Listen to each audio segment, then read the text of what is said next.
Lalu wasiat yang ke-13, Nabi mengatakan, dan ini sebenarnya sebab utama kenapa kita pilih judul ini ya. Sabda Nabi SAW ini yang kita amalkan. Kata Nabi SAW, ala liyuballighis syahidu minkumul ghaib. Ketahuilah, ini yang hadir, yang dengar sekarang penyampaian saya, sampaikan kepada yang tidak hadir. Jadi ini sebabnya. Salah satu sebab kenapa kita pilih, atau sebab utama malah, kenapa kita pilih tema kita malam ini, wasiat Nabi SAW pada saat mau meninggal. Nabi bilang, yang hadir, maksud Nabi orang yang dengar. Seperti teman-teman sekarang sudah dengar, semua ini sampaikan. Sampaikan kepada orang yang belum dengar.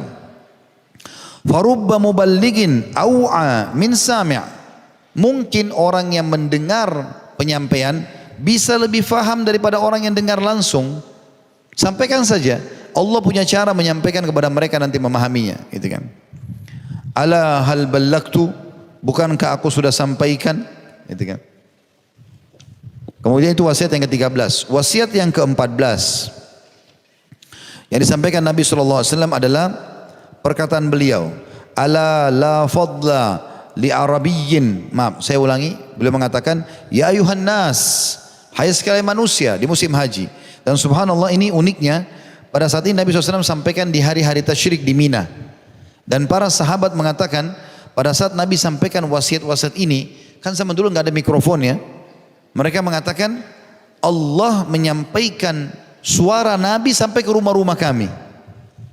Riwayatnya begini, dari Abdurrahman bin Mu'ad At-Taimi radhiyallahu anhu, beliau berkata, khatabana Rasulullah SAW wa nahnu bi Mina.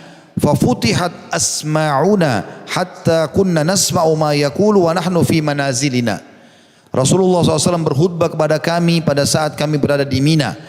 Kemudian Allah membuka pendengaran kami sehingga kami mendengar apa yang beliau katakan sementara kami berada di rumah-rumah kami. Ya, hadis ini diriwayatkan Abu Daud nomor 1957 tentu, dan ini hadisnya adalah hadis yang sahih. Maka Nabi SAW mewasiatkan yang ke-14, ya ayuhan nas, hai sekalian manusia, baik yang sedang hadir di lokasi Mina atau yang lagi di rumah-rumah mereka yang tidak ikut haji. Nabi bilang, inna rabbakum wahid. Ketahuilah, Tuhan kalian satu. Jangan pada sembah Tuhan-Tuhan yang lain, patung, pohon, jimat, segala macam. Wa inna aba'akum wahid. Dan sumber kalian, ayah kalian satu. Mau orang Melayu, mau orang Arab, mau orang bule, sama. Kata Nabi SAW, kalian semua dari Adam dan Adam dari tanah. Variasi ini Allah ciptakan, ada orang bule, ada orang Arab, ada orang hitam dari Afrika, ada orang Melayu. Semua ini untuk menunjukkan kemahabesaran Allah. Tapi kita satu. Tidak boleh ada rasisme. Maka Nabi SAW mengatakan, ala la fadla li arabiyyin ala ajamin wala li ajamin wala li ajamiyyin ala arabin wala li ahmari ala aswad wala li aswada ala ahmara illa bittaqwa. Oleh karena itu, Tuhan kalian satu, ayah kalian juga satu, kalian sama-sama sumbernya manusia, maka tidak ada perbedaan antara orang Arab dengan orang Ajam selain orang Arab. Seakan-akan Nabi mau bilang, walaupun saya ini dari orang Arab, nggak ada bedanya Arab sama orang selain Arab. Tidak boleh orang bilang, Nabi kami Muhammad, Nabi kalian kan Nabi kami Muhammad ini dari orang Arab. Bukan begitu. Nggak ada. Kata Nabi SAW, tidak ada perbedaan antara Arab sama Ajam. Tidak ada perbedaan antara Ajam sama Arab. Terbalik. Walaupun kalian tinggal di negara Ajam, kalian turunan Arab sama saja. Nggak ada bedanya. Atau orang Ajam tinggal di negara Arab, sama saja. Nggak ada bedanya. Tidak ada perbedaan antara orang yang berkulit merah ataupun hitam. Dan juga hitam dengan yang berwarna merah. Sebagian ulama mengatakan maknanya juga bisa bermakna nggak ada beda bahkan antara manusia sama jin dalam ketaatan kepada Allah. Karena Allah mengutus mereka sama-sama untuk beribadah dalam surah Az-Zariyat, kecuali dengan ketakwaan. Ini wasiat emas Nabi SAW agar tidak ada rasisme. Ya, tidak ada lagi rasisme. Jadi kadang-kadang mungkin ini contoh-contoh saja, kayak kita di Sulawesi Selatan misalnya, lihat ada saudara kita muslim datang dari Jawa. Kau kan dari Jawa, pulang sana. Tidak boleh. Dia juga manusia sama dengan kita. Kebetulan kita lahir di Sulawesi, dia lahir di Jawa. Dia datang ke sini, haknya dia. Ini bumi Allah, bukan punya kita. Ya, jadi jangan sampai kita muncul rasisme itu. Islam menghapus itu semua. Makanya waktu Nabi SAW pertama tiba di Madinah, yang beliau bangun sebagai pondasi negara 3. Yang pertama sekali adalah Nabi buat membangun masjid. Masjid Kuba sama Masjid Nabawi. Supaya ada basis kayak Masjid Agung begini. Jadi ada simbol Islam. Ini Masya Allah Indonesia sudah berjalan. Yang kedua yang Nabi lakukan adalah mu'akhah. Mempersaudarakan antara muhajirin dan ansar. Pendatang dengan penduduk lokal. Nabi bilang tidak ada perbedaan di antara kalian. Bahkan Nabi motivasi penduduk lokal untuk berlumba-lumba membantu saudaranya yang pendatang. Sampai ada 80 orang lebih muhajir dari Mekah. Tidak ada satupun yang tidak dapat tempat tinggal di Madinah. Bahkan orang-orang di Madinah ada yang memberikan rumahnya lalu mereka tinggalkan rumah mereka tinggal di rumah lain untuk meninggalkan untuk membuat orang muhajir tinggal di situ. Bertahun-tahun mereka tinggal, dimakan, diberi minum, dinikahkan segala macam gitu. Karena ingin menyambut saudara-saudara mereka. Karena Allah mengatakan innamal mu'minuna ikhwah. Semua orang beriman saudara. Nggak ada lagi bedanya. Bahkan kita harus menghormati para pendatang itu. Harusnya begitu. Jangan malah muncul rasisme. Ini nggak boleh. Nabi sudah ingatkan. Nggak ada bedanya ya. Kecuali dengan ketahuan. Kalau dia makin soleh, maka dia adalah orang yang lebih mulia di sisi Allah Subhanahu Wa Taala. Kemudian selanjutnya yang ke-15. Kata Nabi SAW, Inna syaitana qad ya'isa an yu'bada bi ardikum. Sesungguhnya syaitan sudah putus asa disembah di jazirah kalian ini. Maksudnya di negara Arab. Di Saudi kalau sekarang ya. Itu syaitan putus asa, nggak bisa lagi disembah di situ. Walakin radiya an yuta'a fi ma siwa dzalika mimma tuhakiruna min amalikum. Fahdharu.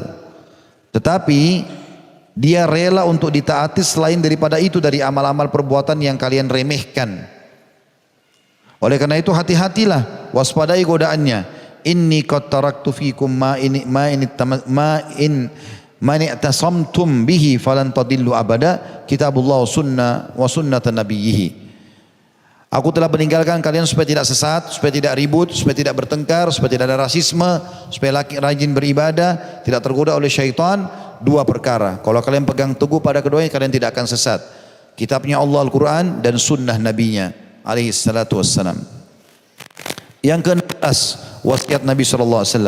Ya ayuhan nas, hai sekalian manusia, ati'u rabbakum, patulah selalu pada Tuhan kalian. Halal nikmati, perintah kerjakan, wajib ataupun sunnah, haram tinggalkan. Wasallu khamsakum, salatlah waktu kalian, jaga baik-baik, penuhi masjid-masjid kalian. Wa addu zakata amwalikum, jalankan zakat harta kalian. Wasumu syahrakum, dan puasalah Ramadan kalian. Wa ati'u dha amrikum, patuhi pemerintah kalian. Tadkhulu jannata rabbikum, kalian pasti akan masuk surga Tuhan kalian. Ini wasiat-wasiat yang luar biasa, terutama masalah sholat ya. Saya kemarin subhanallah waktu bimbing umroh ada plus Aqsa, sempat masuk ke Jordan. Walaupun ada masalah sedikit di Palestina kemarin karena visa sulit tidak keluar. Tetapi subhanallah saya sempat ke benteng Salahuddin membawa jamaah di Jordan. Benteng itu dibuat di atas gunung tinggi, sekitar dari kota Amman mungkin 45 menit. Dingin sekali, benteng yang sangat strategis. Dari atas itu kelihatan Palestina dan kelihatan Jordan. Salahuddin dapat taufik rahimahullah untuk membuat benteng itu gitu. Dia buat benteng itu dalam sejarahnya setelah 23 tahun ya, terus menerus memperbaiki keadaan umat. Tadinya umat Islam mirip dengan keadaan kita sekarang, masjid banyak kosong.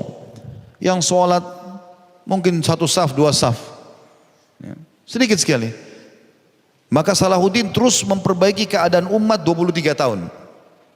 Setelah 23 tahun masjid penuh. Semua sholat, subuh, duhur, asar, maghrib, isya. Seperti Jumat. Kata Salahuddin, hari ini saya bisa bebaskan Palestina. Dibentuklah pasukan menyerang Palestina lalu takluk Palestina. Subhanallah, Salahuddin tahu tolak ukur kekuatan kita di sholat. Andai saja teman-teman antum hadir, Masya Allah penuh masjid agung seperti ini. Di 5 waktu sholat begini luar biasa. Tapi masalahnya setelah kita bubar, besok subuh berapa saf di sini? Duhur besok berapa saf? Asar berapa saf? Kata Nabi SAW, siapa yang keluar berwudu dari rumahnya, bersuci lalu datang ke masjid sholat berjamaah dapat pahala haji lengkap. Kenapa enggak sholat? Siapa yang keluar dari rumahnya pergi sholat ke masjid, setiap pergi dapat satu istana, pulang satu istana, itu di surga. Kenapa enggak pergi ke masjid? Kecuali ada uzur gitu kan. Maka ini wasiat yang luar biasa. Ini wasiat yang ke-16. Taati Tuhan kalian, salat 5 waktu kalian, tunaikan zakat kalian, puasa Ramadan kalian, taati pemimpin kalian, kalian akan masuk surga Tuhan kalian. Dan hadis ini hadis sahih riwayatkan Al-Hakim jilid 1 halaman 473. Wasiat yang ke-17 dari Nabi SAW. Beliau berkata, fa inna Jibrila atani. Jibril telah datang kepadaku. Ini tentu saya ambil ini wasiat-wasiat ini dari beberapa riwayat ya. Bukan satu hadis semua tersusun begitu. Jadi kalau antum cari hadis, nggak ada yang tersusun rapi seperti tadi. Jadi terpisah-pisah. Tapi kita coba rangkumkan semua riwayat-riwayat. Riwayat ini wasiat ke-17 beliau mengatakan, dan ini hadis diriwayatkan oleh Imam Muslim nomor 974. Fa inna Jibril atani. Jibril datang kepadaku. Faqal, lalu berkata. Tentu ini kisahnya panjang tapi kita ambil saksi bahasannya. Inna rabbaka ya'muruka an ta'tiya ahlal baqi fatastaghfir lahum. Qalat Aisyah, ya Rasulullah, kaifa aqulu lahum? Qala quli assalamu ala ahli diyari minal mu'minina wal muslimin wa yarhamullahu al mustaqdimina minna wal mustakhirin wa inna insya'u bikum lahikun. Artinya, kata Nabi SAW, Jibril datang kepadaku. Lalu kemudian dia berkata, hai Muhammad, sesungguhnya Tuhanmu memerintahkanmu khusus mendatangi penghuni kuburan Baqi. Kuburan Baqi ini yang ada di Madinah sebelah Masjid Nabi. Kuburan para sahabat. Dan sampai sekarang tentu penduduk Madinah kalau meninggal dikubur di situ. Termasuk juga kalau ada jemaah haji, jemaah umrah.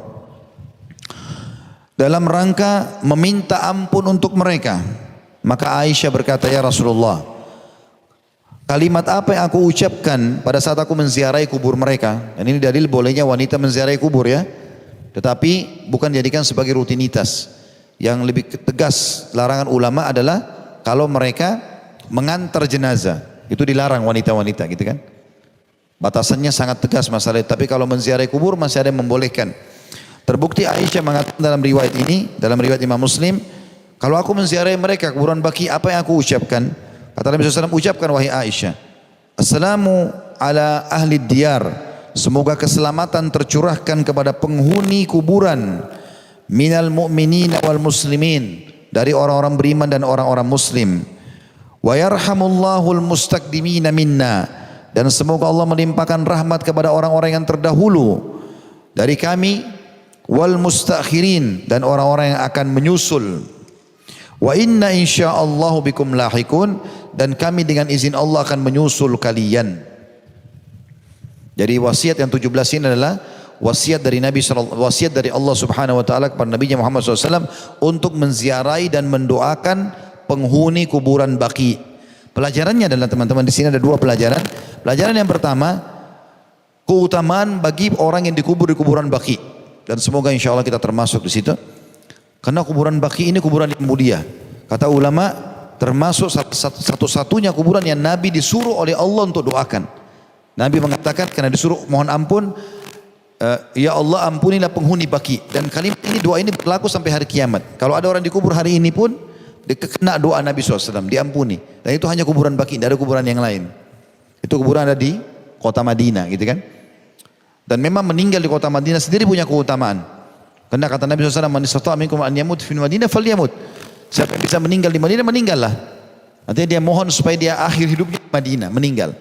Apakah itu dalam kondisi haji, umrah, kebetulan dia lagi tinggal di sana, pokoknya meninggal di sana dan dikubur di Baqi. Itu angan-angan. Karena kita bertetangga dengan para sahabat. Kalau kita sholat jenazah, 4 kali takbir. Takbir pertama baca Al-Fatihah tanpa iftitah dan tanpa surah. Takbir kedua baca salawat Ibrahim yang kita baca di tahiyat. Takbir ketiga mendoakan mayit. Takbir keempat boleh salam atau mendoakan diri kita baru salam. Tapi takbir keempat ini ada doanya, takbir ketiga ini ada doanya. Di antara doanya, Allah marzukhu daran khairan min darihi.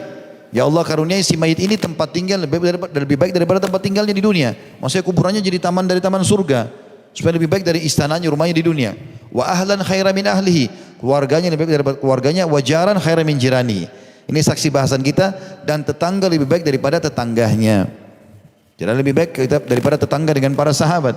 Utsman bin Affan dikubur situ, Ummahatil Mukminin dikubur di situ, dan para sahabat, bahkan Imam Malik rahimahullah, Imam Madzhab juga dikubur di situ. Semua ulama-ulama besar dari kalangan sahabat tabi'in banyak yang dikubur di kuburan Baqi. Ini keutamaannya. Ini yang kita ambil faedah pertama dari wasiat yang ke-17. Nabi SAW disuruh doakan penghuni Baqi. Tentu bisa kita tarik hukum juga di sini adalah bagaimana kaum muslimin dianjurkan agar menziarahi Baqi. Makanya salah satu yang dianjurkan di Madinah kalau kita lagi datang, selain sholat di Masjid Nabawi, sholat di Masjid Quba juga kita ziarah ke kuburan Baqi. Terutama bagi anda laki-laki ya. Kalau anda laki-laki, kalau perempuan tidak bisa. Kalau laki-laki bisa masuk ke dalam.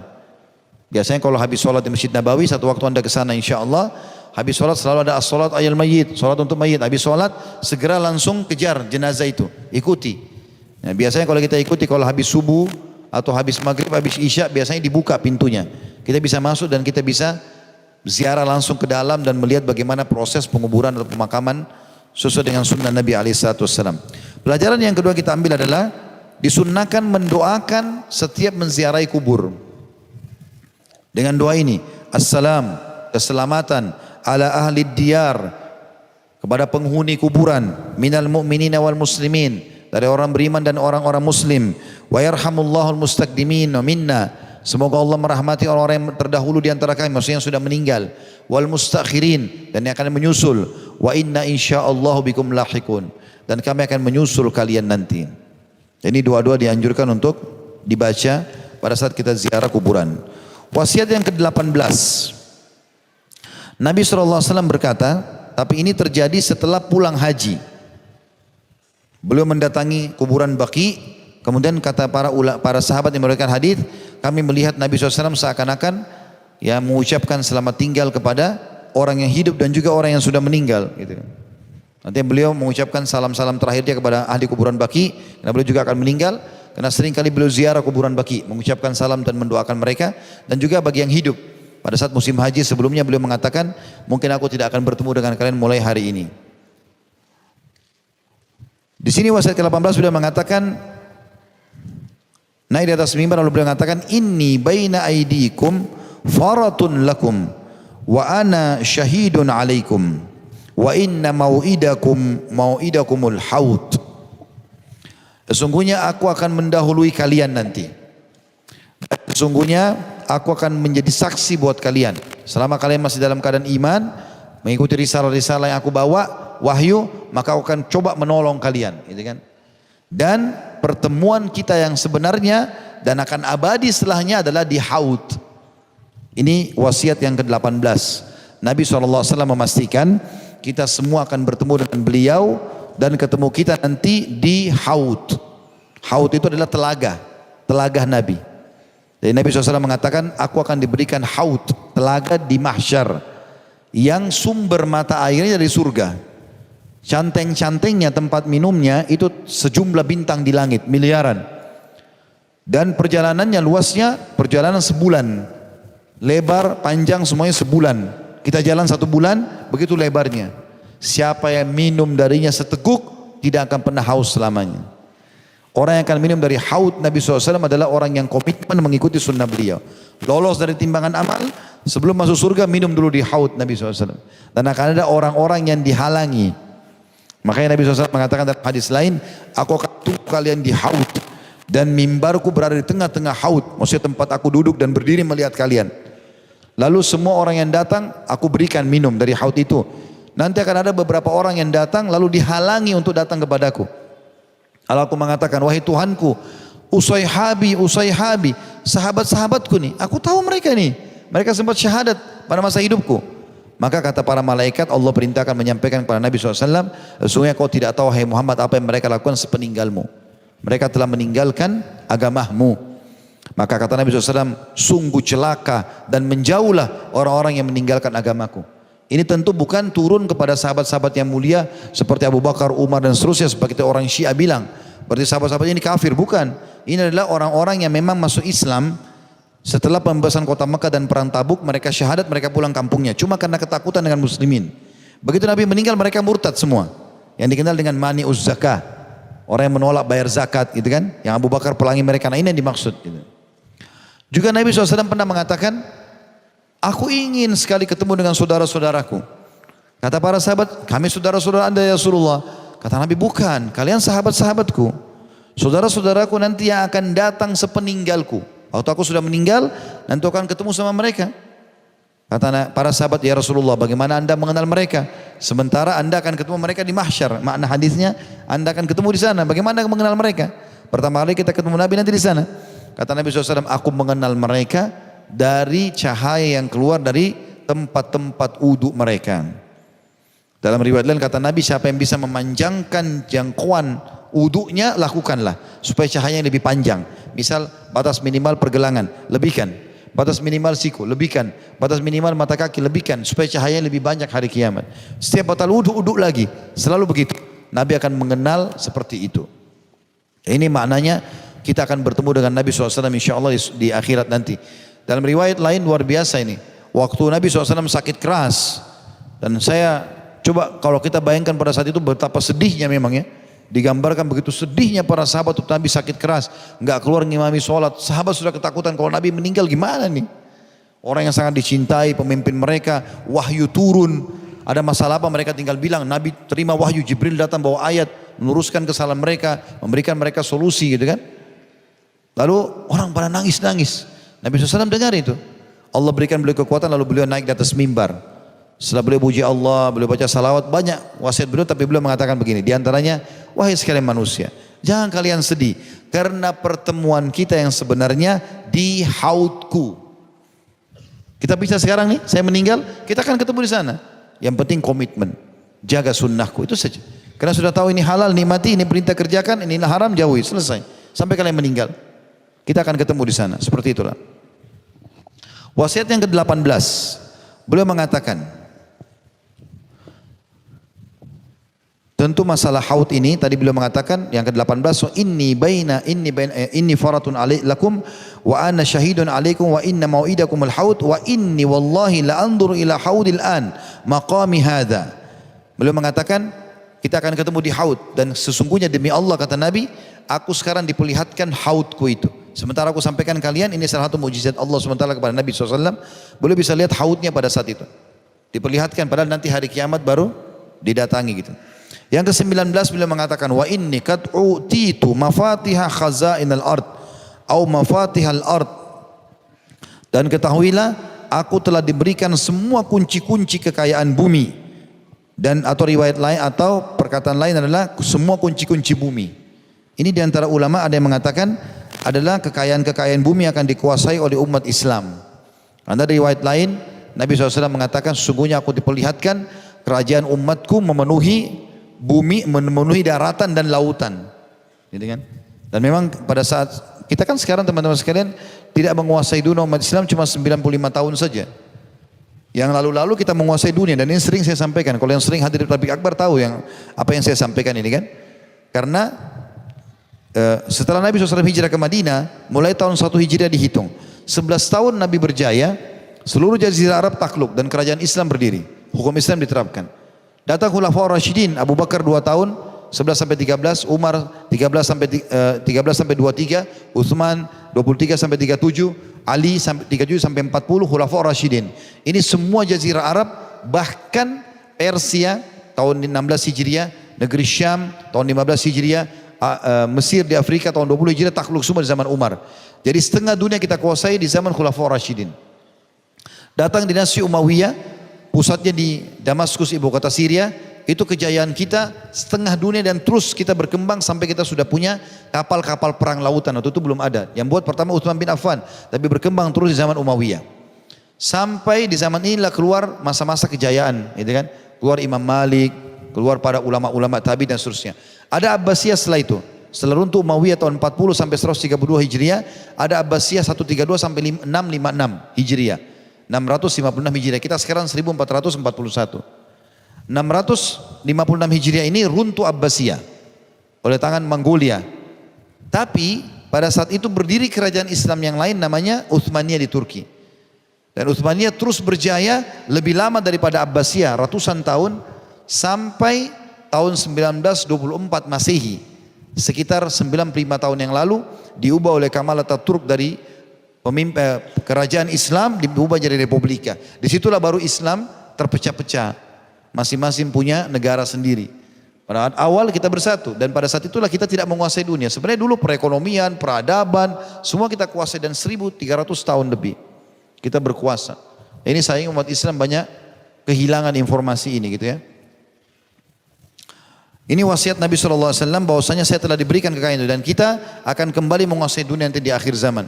Entah kapan, Allahu alam. Tapi Nabi SAW mengatakan, sungguh agama ini umatku akan sampai ke semua pelosok-pelosok muka bumi ini. Baik dengan kemuliaan ataupun dengan kehinaan. Artinya mereka akan diperangi kalau mereka tidak mau. Di zaman nanti Nabi Isa AS keluar setelah membunuh Dajjal. Yang terakhir yang ke-20 teman-teman adalah wasiat Nabi SAW. Wa inni wallahi ma akhafu alaikum an tusyriku ba'di. Sesungguhnya aku tidak terlalu khawatir kalau kalian berbuat syirik kepadaku.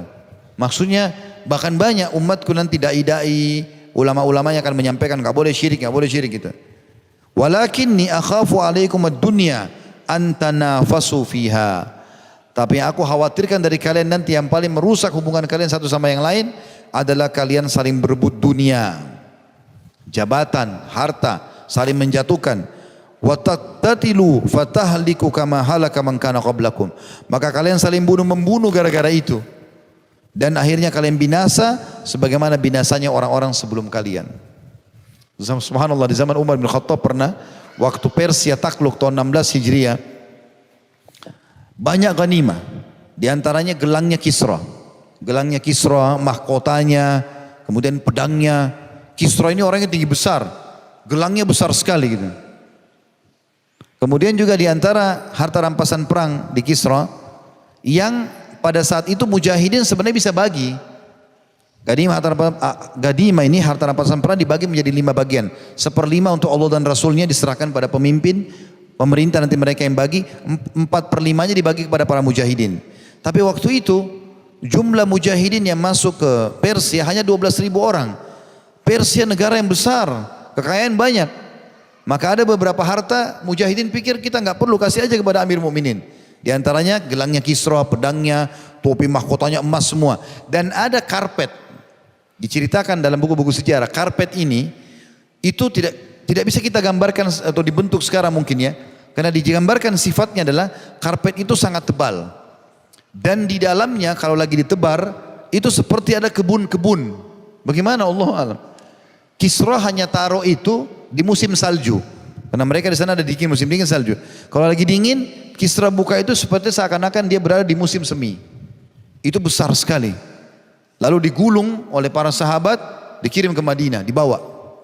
Waktu Umar lihat, datang, kemudian baca suratnya radhiyallahu anhu, inilah sebagian kecil dari kerajaan Kisra. Padahal orang Madinah sudah kaget melihat itu. Karpet diangkat oleh hewan-hewan yang sangat banyak. Gerobak-gerobak yang disusun berapa susun baru bisa mengangkatnya. Juga pedang segala macam banyak, gendi-gendinya yang mahal-mahal gitu. Begitu lihat Umar langsung senyum sambil mengatakan, Subhanallah yang telah membuat mereka mencintai dunia ini. Gitu kan? Artinya sampai seperti ini mereka, sampai Kisra harus pakai emas yang tebal di tangannya dan segala macam. Lalu kemudian Umar bin Khattab mengingat ada satu sahabat yang sudah masuk Islam itu namanya Suraka. Siapa Suraka ini? Suraka ini pernah waktu Nabi mau hijrah dari Mekah ke Madinah, dia masih kafir. Kan disebarkan informasi oleh Abu Jahal segala macam ini, siapa yang menangkap Muhammad hidup atau mati dapat 100 unta. Kalau kita sekarang 100 mobil Alphard. Tangkap Muhammad hidup atau mati. Orang berebut, Suraka sempat melihat Nabi, dia mau kejar dan dia sempat mengejarnya. Sudah dapat jangkauannya, sudah tinggal melepaskan anak panah bisa bunuh Nabi, tiba-tiba untanya, kudanya masuk ke dalam tanah. Lalu dia nggak bisa bergerak, dia sama kudanya tenggelam. Lalu dia mengatakan, hai Muhammad, aku kapok, tidak mau lagi mengejarmu. Gitu kan? Tapi berikan aku jaminan, kata Nabi SAW kepada Abu Bakar di sebelahnya, tulis jaminan sama dia. Kalau dia tidak akan diganggu oleh muslimin. Maka dikasihlah kepada dia. Begitu dikasih, lalu dia bisa keluar dari tanah itu. Nabi SAW berdoa agar dikeluarkan oleh Allah, keluar. Lalu Nabi bilang, hai Suraka, bagaimana perasaanmu kalau di kepalamu ada mahkotanya Kisra dan di kedua tanganmu juga ada gelangnya? Kata Suraka, Kisra anu Sinwan, maksudnya Kisra yang berkuasa sekarang ini? Kata Nabi SAW, iya. Waktu itu dia masih dalam keadaan kafir ya. Pembebasan kota Mekah terjadi, Suraka masuk Islam, gitu kan? Masuk Islam. Setelah itu Nabi SAW meninggal. Ternyata terjadi di zaman Umar. Gelangnya Kisra, pedangnya, mahkotanya dia harta rampasan perang. Suraka ada di Madinah. Suraka ini orangnya kurus, kecil. Lalu kata Umar, panggil Suraka. Orang semua bingung, kenapa panggil Suraka ini? Lalu Umar mengatakan di depan orang-orang, hai Suraka, waktu kau kejar Rasulullah SAW ke Madinah dulu sama Abu Bakar, apa yang Nabi bilang sama kau? Dia bilang, hai Suraka, bagaimana perasaanmu kalau kau pakai 2 gelang emasnya Kisra? Itu kan? Kata Umar, hai Suraka, untuk membenarkan apa yang Nabi SAW sampaikan, ini kedua gelangnya Kisra. Dan ini pedangnya, ini mahkotanya, kenakan sekarang. Dipakai. Setelah dipakai, kata Umar, jalanlah keliling Madinah. Lalu sampaikan apa yang Nabi SAW sampaikan kepada kaum. Maka dia keliling Madinah sambil teriak, Rasulullah SAW bilang padaku, hai Suraka, bagaimana perasaanmu kalau kau pakai kedua gelangnya emasnya Kisra? Dan ini emasnya Kisra, keliling Madinah untuk membenarkan apa yang Nabi SAW sampaikan. Subhanallah, apa yang beliau sampaikan benar. Maka jangan pernah ragu teman-teman dengan janji Nabi SAW. Kita tinggal beriman, istiqamah demi Allah yang dijanjikan benar. Kita akan melihat semua itu bidadari, bidadara, istana, kebahagiaan akan kita lihat. Di dunia ini kita cuma disuruh beramal. Setelah itu kita akan panen hasilnya insya Allah. Baik, mungkin sampai sini saja teman-teman sekalian karena melihat waktu juga sudah sekitar 9:30 malam. Mudah-mudahan waktu yang sudah kita luangkan ini, energi dan juga apapun mungkin materi teman-teman pada saat datang tadi dengan bensin, kendaraan dan segala macam semua dicatat pahala oleh Allah Subhanahu wa taala dan semoga seluruh amal yang pernah kita kerjakan dari amal soleh dan juga yang sedang kita kerjakan, yang akan kita kerjakan sampai menjelang ajal dan nanti semua diterima dengan pahala yang sempurna dan semoga seluruh dosa yang pernah kita kerjakan dimaafkan dan diganti oleh Allah dengan kemahamurahnya menjadi pahala. Selalu kita doakan agar negara kita menjadi negara yang aman, tentram, damai, seluruh umat Islam di bawah naungan ukhuwah Islamiyah dalam hal ibadah mereka kembali kepada Al-Quran dan Sunnah dan semoga Allah memberikan seluruh pemimpin-pemimpin kita hidayah kembali kepada Islam, kepada keimanan, kepada amal saleh dan juga seluruh masyarakat Indonesia dan semoga menjadi contoh bagi negara-negara yang lain. Dan siapapun yang menginginkan keburukan bagi negara kita, bagi agama kita, Allah kembalikan tipu daya mereka kepada diri mereka sendiri. Dan semoga Allah menolong saudara kita di Palestina, di Syria, di Yaman, di Irak, di Myanmar, di Ahsa, di Cina, dimanapun yang sedang tertindas. Semoga Allah ikhlaskan niat mereka, terima para syuhada mereka, muliakan Islam di tangan mereka dan tangan kita semua. Dan semoga Allah ikut sertakan kita bersama mereka di pahala, baik dengan doa, dengan harta juga dengan jiwa kita. Dan semoga Allah menyatukan kita semua di surga Firdausnya tanpa hisab, mana disatukan dalam majlis ilmu yang mulia ini. Ada benar pasti dari Allah, kalau ada salah dari saya mohon dimaafkan. Subhanakallahumma bihamdika asyhadu an la ilaha illa anta astaghfiruka wa atubu ilaik. Wassalamualaikum warahmatullahi wabarakatuh.